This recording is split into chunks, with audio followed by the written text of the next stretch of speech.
अध्यात्म विज्ञान कोई धर्म या संप्रदाय नहीं है, ये स्पिरिचुअल साइंस है जो कुदरत के कानून पर आधारित है। ये विज्ञान पूरे ब्रह्मांड के सभी रहस्यों को उजागर करता है और जीवन के सभी पहलुओं को समझने के लिए एक नई दृष्टि देता है। इसी को आर्ट ऑफ विजन कहते हैं, दुनिया को देखने की एक नई दृष्टि, जो अध्यात्म विज्ञानी परम पूज्य स्वामी श्री कमलेशानंद जी के निर्देशन में सनातन सत्य का अनुसंधान कर हमारे जीवन को प्रकाशित करे। जय सच्चिदानंद।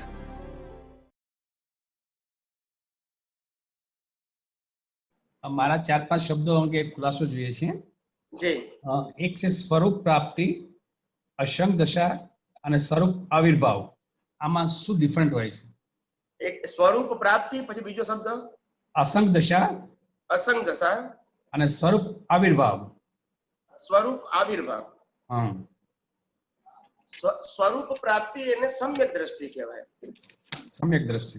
સમ્યક દ્રષ્ટિ, સવળી દ્રષ્ટિ કે હું કોણ છું એનું આજે મને ભાન થયું, એને સ્વરૂપ પ્રાપ્તિ કહેવાય. પછી બીજું છે અસંગ દશા.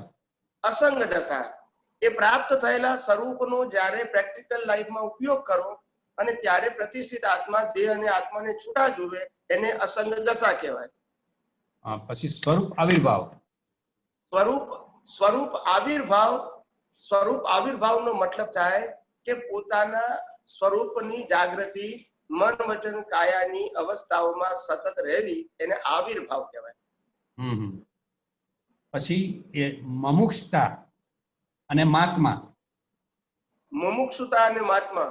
મુમુક્ષુતા કોને કહેવાય કે પહેલી વસ્તુ એ મુમુક્ષુતામાં પહેલું લક્ષણ આવે સાંભળવાની ક્ષમતા, વિનયપૂર્વક સાંભળવાની ક્ષમતા. નાનીએ કહેલી વાતોને વિનયપૂર્વક સાંભળવાની ક્ષમતા એ પહેલી લાયકાત મુમુક્ષુની. બીજી લાયકાત વિનયપૂર્વક પ્રશ્ન પૂછવો. અને ત્રીજી લાયકાત એમને કહેલી વાતને એમના સૈદ્ધાંતિક વાતથી સમજવા પ્રયત્ન કરવો, કે જેને કારણે આપણે સમજવાનું આસાન થાય. આપણે રિલેટિવ સત્યથી સમજવા માંગતા હોય, એ સનાતન સત્યથી કહેતા હોય, એટલે આપણે સમજવાનું કે જેની વાણી આપણે સાંભળી રહ્યા છીએ એ કયા એંગલથી કહે છે, તો એ સનાતન સત્યથી કહે છે, પછી આપણે એ જ એંગલથી રિસીવ કરવી જોઈએ. પછી રિલેટિવ સત્યમાં લઈ જવી જોઈએ નહીં.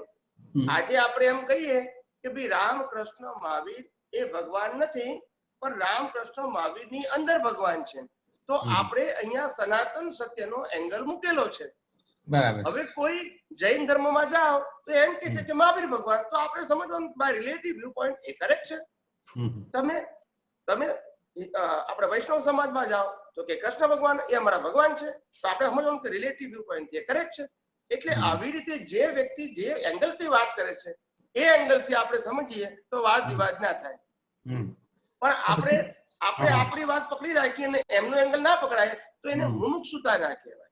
મુમુક્ષુતાનો મતલબ જેને આપણે સાંભળીએ છીએ એનો બેઝ શું છે પેલા જાણી લેવો જોઈએ. એટલે પહેલામાં પહેલું કીધું કે વિનયપૂર્વક સાંભળવાની ક્ષમતા, આ પહેલો ગુણ હોવો જોઈએ. કારણ કે કોઈ પણ વ્યક્તિને ઓબ્ઝર્વ કરતા પહેલા, એક્સેપ્ટ કરતા પહેલા એને સાંભળવી પડે તો આપણને ખ્યાલ આવે કે આ વ્યક્તિના પ્રેઝન્ટેશનનો એંગલ શું છે, શું કહેવા માંગે છે, એને પહેલા આપણા વિઝનમાં ફિટ કરવું જોઈએ. ત્યાર પછી આપણે વિનયપૂર્વક પ્રશ્ન પૂછવો જોઈએ, એટલે આપણને ખબર પડે કે ભાઈ આ તમે જે વાત કરી એમાં મારો પ્રશ્ન આ છે.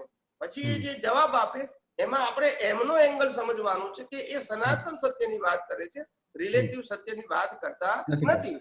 હવે આપણે રિલેટિવ સત્યથી કોઈ વાત સમજી હોય અને સનાતન સત્યમાં કોન્ટ્રાડિક્ટ લાગતી હોય તો આપણે જાણવું કે આ રિલેટિવ વ્યૂ પોઈન્ટ વાળી વાતો એ હંમેશા વ્યૂ પોઈન્ટ જ હોય, ત્યારે સનાતન સત્યની વાતો તો બધા માટે હોય છે. બરાબર. એટલે એ રીતે સમજવું એને મુમુક્ષુતા કહેવાય. શું કહેવાય? મુમુક્ષુતા.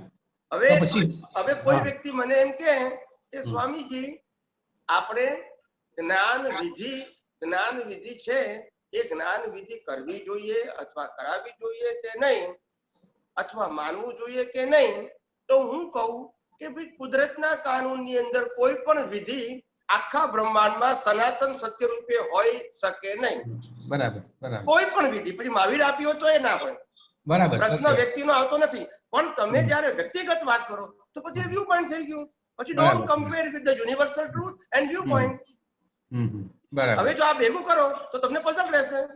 બરાબર એટલે વ્યૂ પોઈન્ટ એ હંમેશા સબ્જેક્ટિવ હોય અને યુનિવર્સલ ટ્રુથ એ તો આઉટ ઓફ સબ્જેક્ટ છે. બરાબર એટલે આ બેની કમ્પેરિઝન થાય નહીં. નહીં.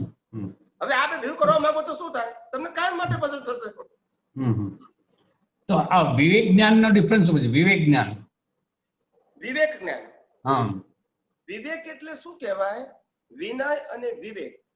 વિનયને રિસ્પેક્ટ કહેવાય અને વિવેક એટલે કે કઈ વાતને કઈ રીતે ગ્રહણ કરવી એનો વિવેક, ક્યારે એનો ઉપયોગ કરવો એનો વિવેક.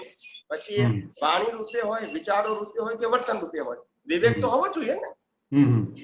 એક હું તો જૈન મમુક્ષા સમાજમાં પેલા મળે છે કે હા હું જૈન સમાજમાં જઈને એમ કહું કે આ તમે સામાયિક ને પ્રતિક્રમણ આ બધી ક્રિયાઓ કરો છો એનું કોઈ ફળ ના મળે, એવું ના બોલાય મારાથી.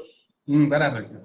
ત્યાં કેવું જોઈએ કે આ તમે જે કરો છો તે સારું છે, બહુ સારા પ્રકારનું તમને પુણ્ય બંધાશે, પણ સાથે સાથે તમે એનાથી પણ આગળ એવી વિતરાગોની વાત જાણો કે જેના આધારે તમારી અંદર રહેલા રાગ દ્વેષ ખલાસ થાય.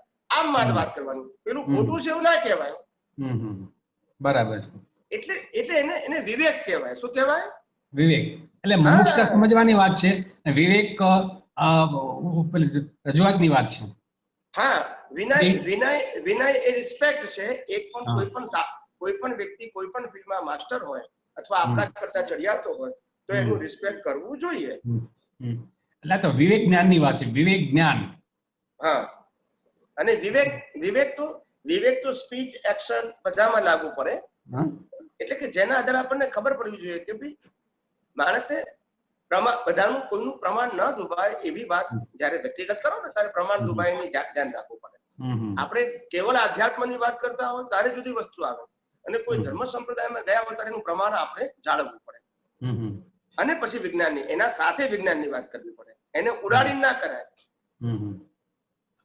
એટલે વિવેક જ્ઞાન ઉપયોગ કરવાની વાત છે, મુમુક્ષા સમજવાની વાતની વાત છે. હા હા હા હા, એક સમજવાની, એક ઉપયોગ કરવાની વાત. એવું થયું ને? જય જય જય જય જય જય સચિદાનંદ. જય સચિદાનંદ.